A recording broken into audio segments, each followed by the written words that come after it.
Hello guys, আশা করি সবাই ভালো আছেন।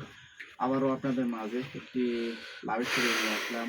আজকের লাভ স্টোরিটা হলো অনুষ্ঠান দেখতে গিয়ে প্রেম। তো আপনারা তো সবাই বুঝতেই আছেন আজকে লাভ স্টোরিটা কতটা পরিমাণ সুন্দর হতে চলতেছে।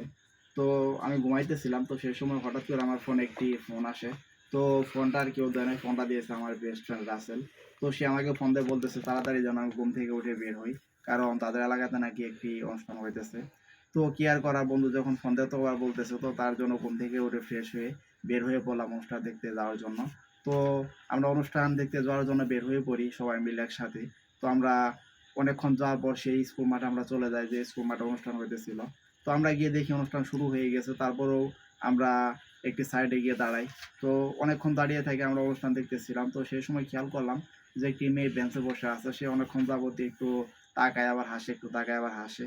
তো কিছুক্ষণ পরে খেয়াল করলাম সেই মেয়েটি বেঞ্চ থেকে উঠে একটি মাঠের এক সাইডে গেতেছে, তো সে জায়গায় একটি দোকানে যাইতেছে। তো সেই দোকানে আমরাও চলে যাই। তো এরকম ভাবেই আমরা কিছুক্ষণ দাঁড়িয়ে থাকি সে জায়গায় গিয়ে। দাঁড়িয়ে থাকার পর সে আমাকে ইশারা দেয়। তো ইশারাটা এরকম ছিল যে একটু এদিকে আসেন। তো আমরা সরাসরি আর কোনো কিছু চিন্তা না করে তার কাছে চলে যাই, গিয়ে একটু কথা বলার চেষ্টা করি। তো তার সাথে কথা বলে জানতে পারলাম তার বাসা নাকি এদিকেই। তো এরকম ভাবেই তার সাথে কিছুক্ষণ কথা বলি। তো অনুষ্ঠান সম্পূর্ণ আমরা শেষ করি। শেষ করে স্কুল গেটে দাঁড়াই। তো যে সময় দাঁড়াই সে সময় খেয়াল করলাম সেই মেয়েটি সরাসরি এসে আমাদের সাইডে দাঁড়ায়। দাঁড়ানোর পরে বলে যে আসেন আমরা একসাথে ওইদিকে যাই।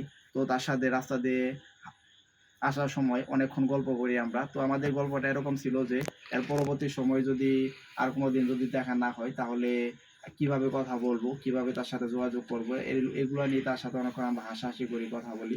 তো সে যখন বুদ্ধি করে বলে যে আচ্ছা সমস্যা কি, আপনার ফোন নম্বরটা দিয়ে যান। তো এর পরবর্তী যদি কোনো সময় দেখা নাও হয় তো ফোনে কথা বলা যাবে। তো আপনারা এতক্ষণ পর্যন্ত যারা আমার লাভ স্টোরিটা শুনলেন তাদেরকে অসংখ্য ধন্যবাদ।